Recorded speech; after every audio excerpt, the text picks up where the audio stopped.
이거는 그냥 어디까지나 전도사님의 생각을 여쭤보는 건데, 청소년들하고 관계하시면서 가장 중요하게 생각해야 되는 가치가 있을 것 같아요. 어떤 거라고 생각하세요? 가치는 어떤 것이 있을까요? 저는 최대한 아이들이랑 관계하면서 제가 가르치려고 하더라고요.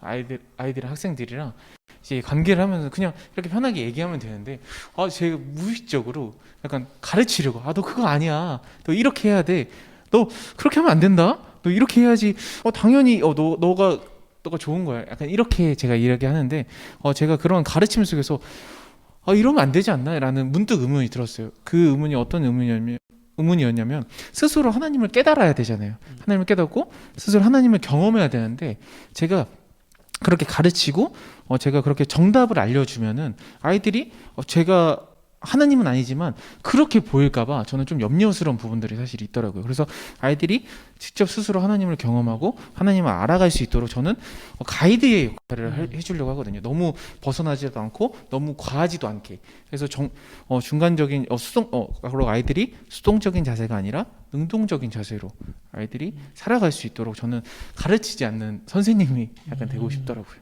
이 가르치지 않는 선생님이라는 네. 이게 어떻게 보면 굉장히 역설적인데, 네. 그러니까 반대의 개념의 이야기죠. 근데 이제 이게 굉장히 쉬우면서도 어려운 부분인 것 같아요. 요즘 아이들은 사실 좀 뭐랄까 반응들이 빨라요. 그러니까 쉽게 정답들을 알아내는 문화에 살고 있어서 사실 전도사님처럼 이렇게 막 해주시면 좀 답답함을 느끼고 애들이 막 그걸 왜 말 안 해줘요, 뭐 그냥 해주면 되지, 뭐 이렇게 할 때가 많은데, 뭐 이렇게 아이들이 이렇게 답을 가르쳐 주지 않는 선생님의 역할 하시는 게 쉽지 않으실 것 같긴 하네요. 맞아요. 쉽지 않은데, 근데 잘 생각해 보면 저도 아이들을 봤을 때 답답해요. 근데 그 마음을 아이들도 사실 느낄 때, 아이들이 또 때로는 그 안에서 물어보기도 해요. 전도사님, 저 이런 고민들이 있는데 혹시 어떻게 해야 될까요? 그러면 그 아이들이 용기를 낸 거잖아요. 그 용기에 대해서는 제가 그러면 혹시 이렇게 해볼래?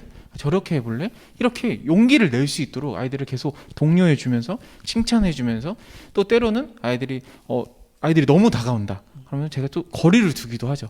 사실 거리들을 두고 기다리는 그 시간들이 사실 저 안에서도 사실 쉽지 않거든요. 학생들도 쉽지 않겠지만, 그래서 저는 거리를 두면서 아이들이 다 모든 것을 다 알지 않아도 잘 살아갈 수 있다는 것을, 또 때로는 그런 가르침을 사실 알려주고 싶더라고요.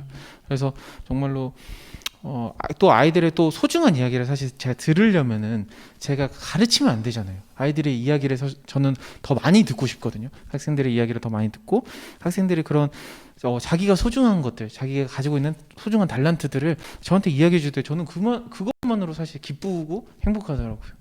네, 그래서 아이들이 그런 학생들일수록 이제 그런 소중한 것들을 더 많이 알려줄 수 있도록, 더 그런 자기 안에 소중한 것이 있다는 것을 알 수 있도록, 그렇게 그런 아이들이 될 수 있도록 저는 양육하고 있습니다. 그러니까 그 마음 안에 보물이 있다는 거. 네, 맞아요. 이런 표현이죠. 교회에서 많이 하는 표현이죠. 맞아요. 너의 마음 속에 있는 보화를 맞아요. 네가 찾아봐라. 뭐. 근데 그 말은 하지 않아요. 그 말은 하지 않지만 결국에는 그거죠. 이제 맞아요. 이런 마음으로 기다려주는. 네. 네.